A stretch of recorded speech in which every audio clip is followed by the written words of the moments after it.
স্বপ্ন কিন্তু সেটা না যেটা মানুষ ঘুমিয়ে ঘুমিয়ে দেখে।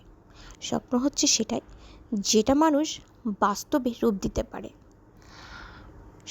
মানুষ কিন্তু চাইলে তার স্বপ্ন পূরণ করতে পারে, এটা অসম্ভব কিছু না, যদি মানুষের মধ্যে একটি সাহসিকতা থাকে। আসসালামু আলাইকুম, নিগার সুলতানা বানু বরাবরের মতো হাজির হয়েছি নতুন আরেকটি ভিডিও নিয়ে। দেখার আমন্ত্রণ রইল।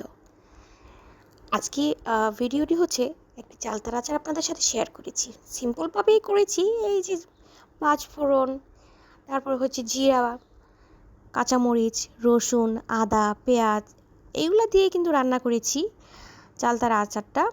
খুব মজা করেই রান্না করেছি। সাথে দিয়েছি তেঁতুলের চাটনি। তেঁতুলের চাটনির রেসিপি নেক্সট ভিডিওতে আপনাদের সাথে শেয়ার করে দিব। তো তারপরে আমি গুড়ি ব্যবহার করিনি, ব্যবহার করেছি চিনি। চলেন, রেসিপি তো বলা হলো, চলেন আজকে আরেকটা গল্প শেয়ার করি না হয়।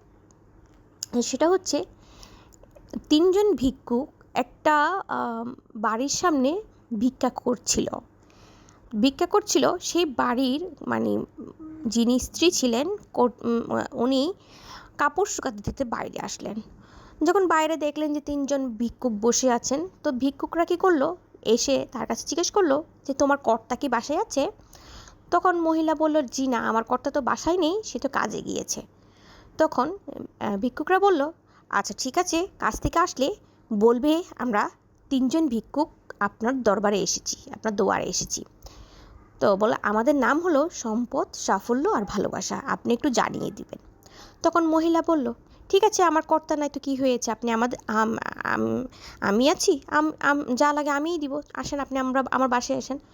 তখন ভিক্ষুকরা বলল, না না না না, আপনার কর্তাকে লাগবে, তাহলেই আমরা আসতে পারবো। তখন বললো, আচ্ছা ঠিক আছে, সমস্যা নেই। তো অনেকক্ষণ পর তার কর্তা বাসায় আসলো। তখন সব বলল যে তিনটা ভিক্ষুক আসছে, তা সাফল্য, সম্পদ আর ভালোবাসা, তো আপনাকে একটু ডাকতে বলেছে, আপনার সাথে কথা বলবে।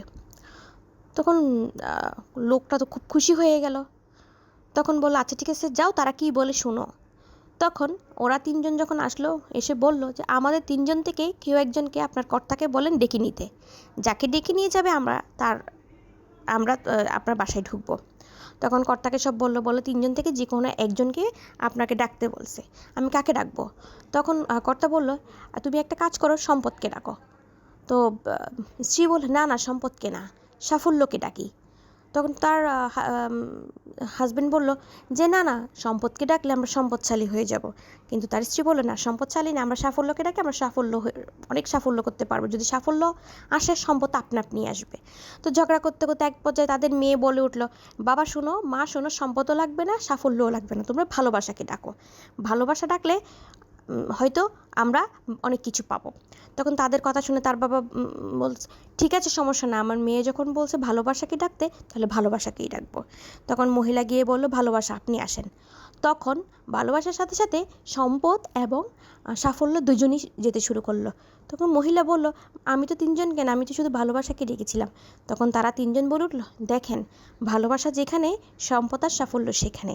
আপনি সম্পদকে ডাকলে সাফল্য আর ভালোবাসা কখনোই যেত না, আর সাফল্যকে ডাকলে সম্পদ ভালোবাসা কখনোই যেত না।